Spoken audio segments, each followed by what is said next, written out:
this pretty woman is my grandmother, who's living in the Ishinomaki city, the disaster area.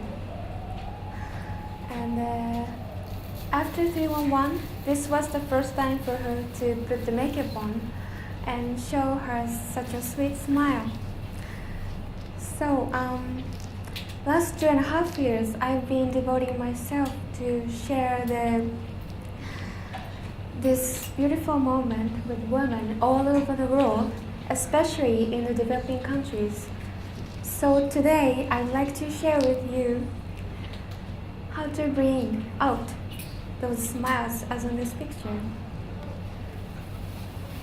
Let's go back to 14 years ago. When I was 15, I met Ryohei Takatsu, who is involved in the NGO promoting the literacy in Nepal. I set my journey to Nepal owing to the one picture he showed me, the picture of Nepali little boy. I couldn't forget the shock first I saw it, and under there is extremely thin boy. He was chewing a rock he found on the street, and to ease his hunger, and he didn't wear any clothes, and he was so dirty. And then at that moment, that was the first time I realized that, in a deeper sense, the global inequality of the wealth. A year later, with little money, I took off to Nepal. This is the picture from that time. And 10 years after this experience, I spent 6 months visiting 10 Asian countries to do the local NGOs interview. And when I was in Southeast Turkey, I posed a question to the woman who was in Turkey. If you could do anything, what you want to do? And she answered, I want to put the makeup on. Why makeup? Aren't there other things like more needed, like food or water or something like that? But at that time, I realized that those women didn't have freedom of dressing, even though they still have a strong passion for it.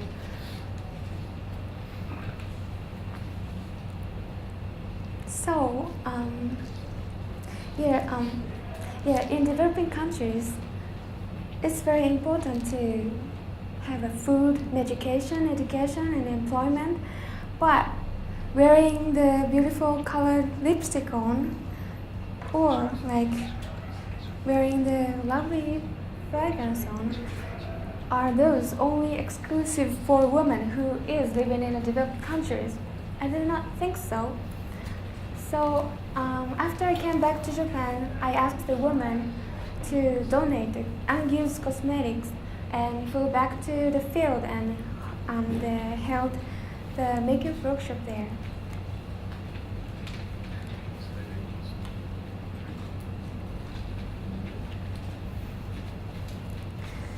Usually, the woman who is carried by the NGO, they are passive participants from the NGO aid. But when it came to makeup, they are They changed to the active participants, and they became really lively and joy. Looks very fun, having fun. And one day, one of the women had a wonderful proposal for me. She said, my neighbor is sick and cannot go out, so I want to visit her and do the makeup for her.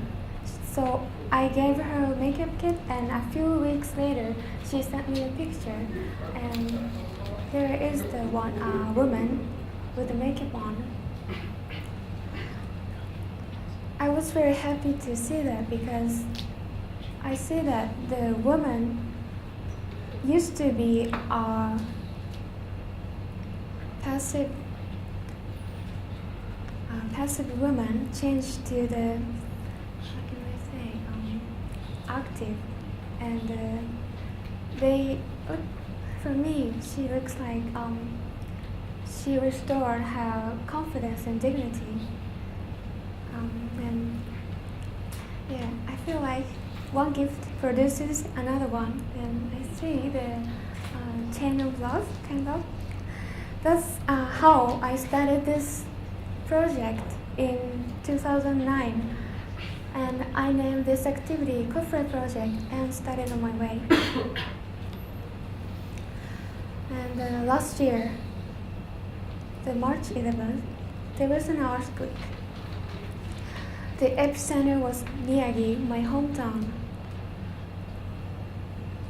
On TV, there is a report of tsunami and the radiation, and the Ishinomaki city, where my grandmother resided, was annihilated completely. Even though I could not communicate with my family, I started to bring the cosmetics to the disaster area because I knew that after the Kobe earthquake, the cosmetic is one of the items which is not delivered for a long time, even though there is a huge need. 40 cosmetics companies joined us, our project, and we could bring more than 10,000 cosmetics to the disaster area. Yet, this was the harshest period of time for me ever because 4 days passed from the 311. I still cannot contact my family. During that time, I felt as if half of my body has been gone. I finally got contact with my family, and I knew that they are alive. And when I went to see them, I fell asleep with my grandmother in my arm. She was charred up, bone and skin. On that day, I threw away one thought. I threw away the thought, my life is only belong to myself. I decided to devote rest of my life to others.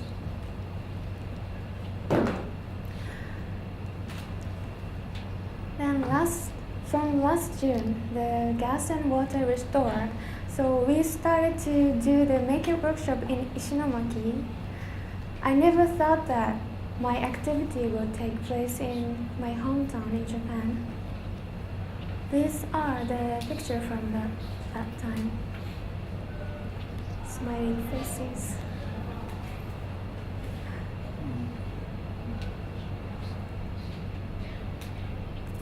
My grandma again. I think everybody recognizes that we simply born, but we don't know why we are alive.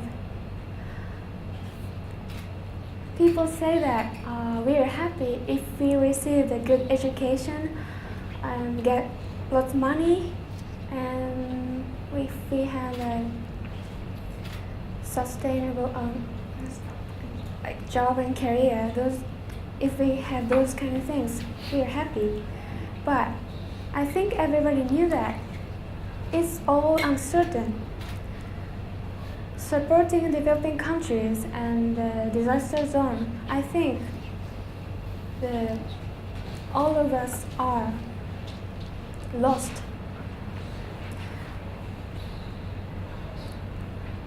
I do not know what is wrong, what is right, but I could definitely say that we all want to have the beautiful moment. Even though the experience is short-lived, for just a moment,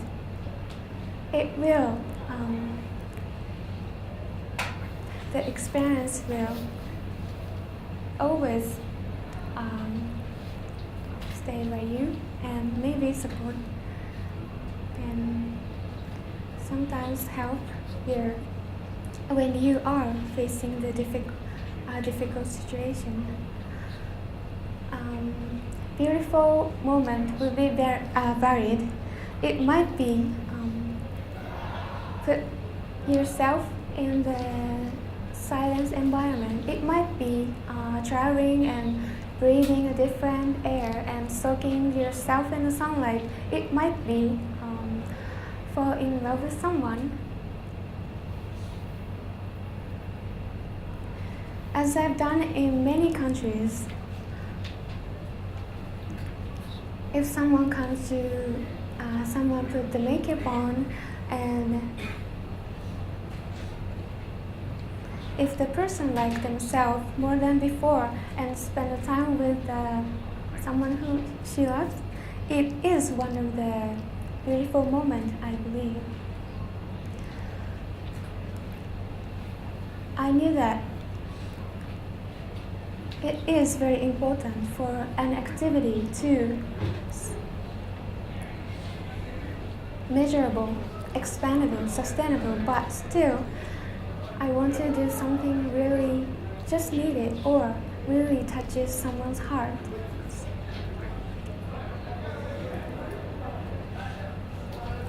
I want to create a moment when people feel that their life is worth living, bringing a moment of beauty into so-called poverty-stricken countries.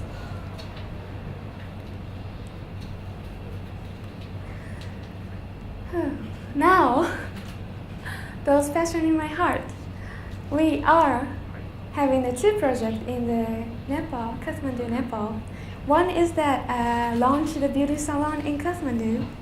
Our main activity is that first of all we will have the periodical makeup workshop, and second, aid independence and technical training for women who were rescued from the prostitution as single mother and sexual minorities. And for the last, opening the salon up for a communal space for women. And another one is to starting up the cosmetic POP business.